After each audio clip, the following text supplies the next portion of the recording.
So yeah, I was right. My camera died. It's gonna cut off whenever this will be episode 2. What's up, guys? This is BryantPerez, aka Mediano B, aka Medium B, and I'm from Bakersfield, the greatest place on the planet to live. No, it's not, but I probably want to go live in New Zealand after this. Anyways, I was talking about cooking, and I was talking about why it's impacted my life so much. And when it comes down to it, food to me is another language. Food to me, just like music and food and fighting and art, it's all in art. Or maybe it's something else too, whatever. The way I see it, it's all in art, so it all has the same thing. Basically, before that, my life is Legos. As a kid, I loved Legos. Look at this. Like, how do you go wrong with freaking... Look at this one. This is dope. Like, Legos is cool. Look. In a Lego set, you see the end result before you even take all the pieces out of the box. And it comes with all the pieces in the box. Just like you're born with all the pieces that you need. And inside the box is an instruction booklet, and it tells you how to put it together in order to achieve that, which is like your goal. So basically, the way that I've always looked at life is Legos to me. I will make a different video explaining this in much deeper sense, but life to me is just a bunch of ingredients, a bunch of Lego pieces, a bunch of moves and all that stuff that you have to orchestrate, and you have to put it together, and you have to kind of just go by the book to get what you want. You can't just be like, you know what, I'm not going to drink water for 100 days and I'll still be able to make this. Like, no, you have to follow the booklet. Sometimes the book might be wrong. I don't think that's ever happened. That's why it's a little different. But you just have to keep putting the pieces and pieces, and you have to just be persistent and determined with your effort. And you have to just keep putting the pieces and pieces, and at the end of it, you'll get what you want. You'll get what you desire. Just like in cooking, if you put all the ingredients together, if you put all the pieces together, you'll get what you want in life. Anyways, so that's the way kind of how my mind works. It's just a bunch of little pieces, you have to put it together. Sometimes I ignore so much stuff because I already see the pieces and I was like, cool, just show me the booklet and let me start putting it together. But with cooking, the reason I love it so much is because one of the greatest memories I have of my life is such a spiritual memory, because I'm literally like, right now that I'm going to tell you about it, I'll literally be there right now. My mom is sitting right there, and my dad is sitting right here, and we're eating tostadas, some like tostadas with beans, and there's like onions, there's lettuce, there's cheese. I didn't put anything on it, I only put beans on it. There's salsa, and my dad has like the tostada, and he's grabbing it with like his little fingertips, like, ooh, like I'm barely grabbing onto it, dirk, Muhammad. Anyways, he's barely grabbing onto it. And he's like filling it, like he's putting too much. It's like this tostada can only hold like 5 ounces of stuff, and he's like, I'm gonna put like 3 pounds of stuff on it. And he puts all that stuff on it, and as he's going, like, it breaks. So what does Bryant do as a little like first grader? He starts doing the same stuff. I only put a lot of beans on it because I didn't like anything else, so I put a bunch more beans on it. And as it's coming to my mouth, I'm gonna take a bite, and I break it on purpose. I'm like, I just break it, and like that moment, and my mom just looks at us and she's like these boys, like I could just tell her, like her look, like she's like a little disappointed, but at the same time it's like she loves it. And it's that moment in my life means so much to me, because my parents, they're divorced now.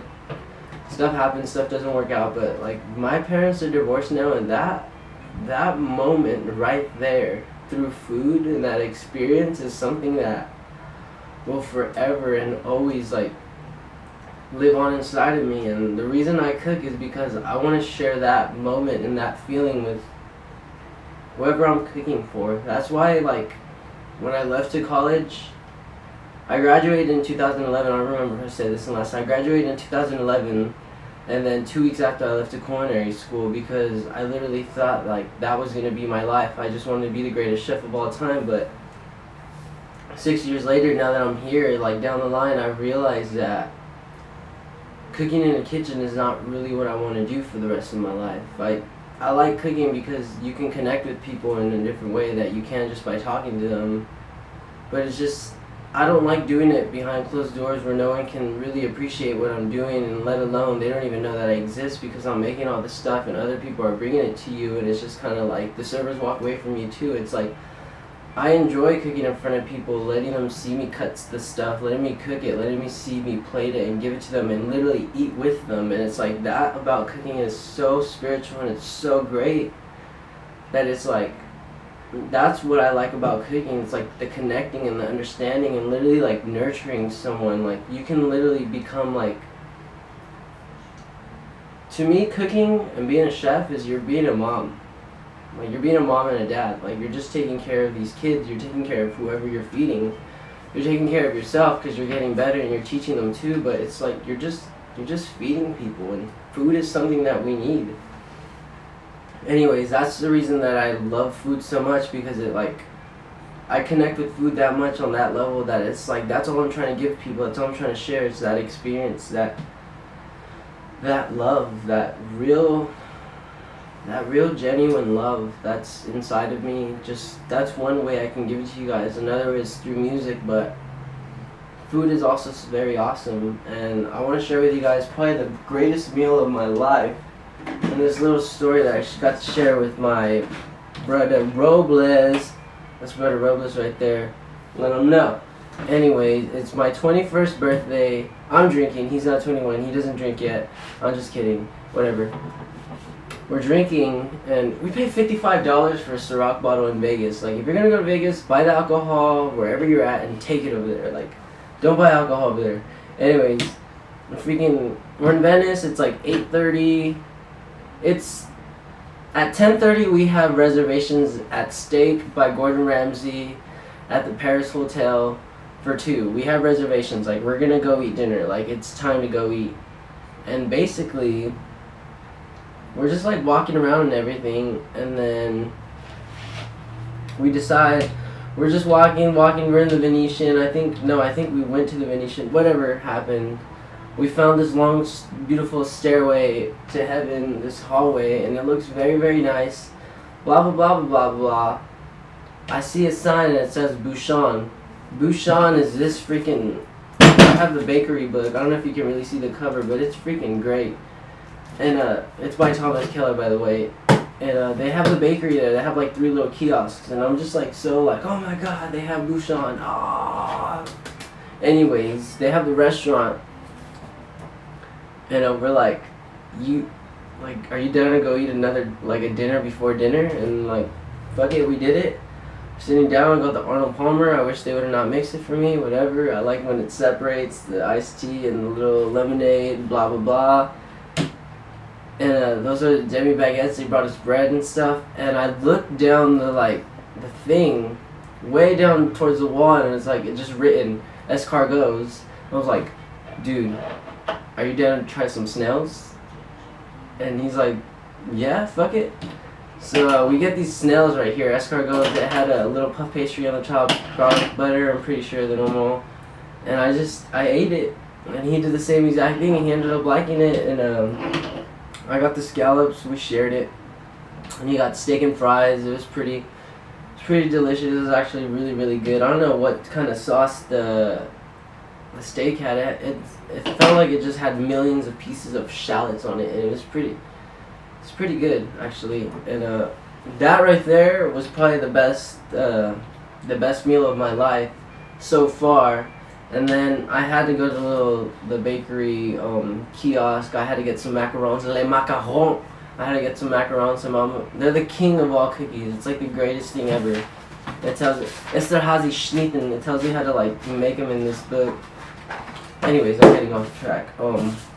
I got those. We started walking. We're walking. That's me eating a chocolate macaron, and it's like, we ate dinner, and then we have like an hour before we have to go eat dinner again because we have reservations, and like, this is supposed to be the big dinner. I was like, damn, we're already full. Like, how are we gonna do this?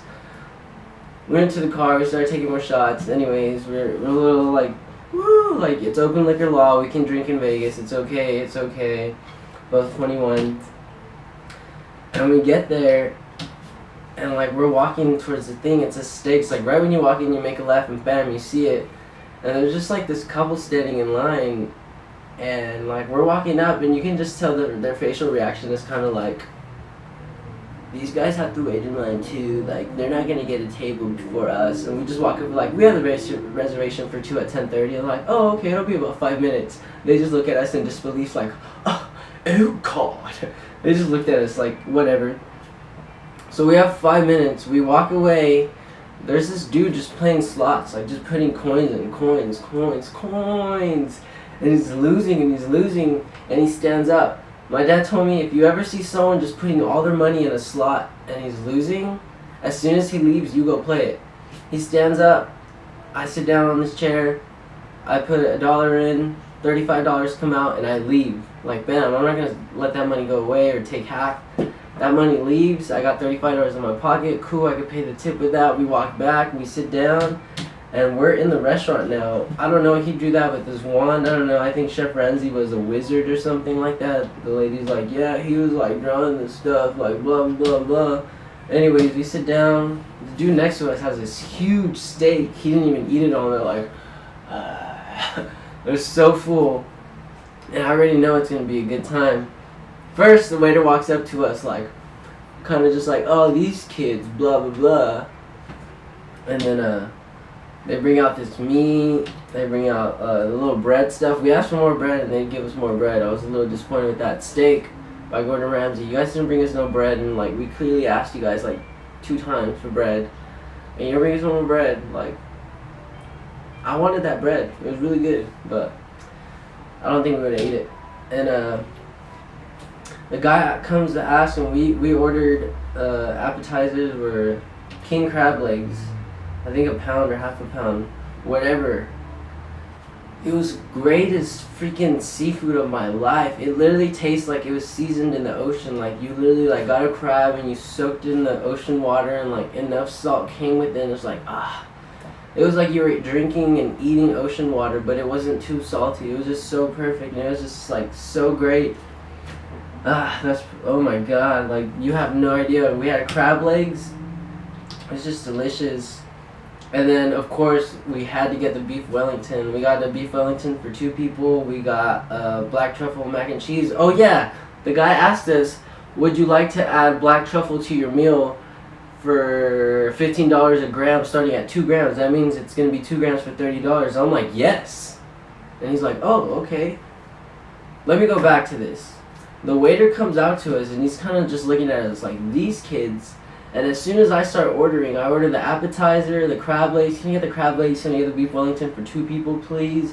I like to do the black truffle mac and cheese and the tempura fried green beans.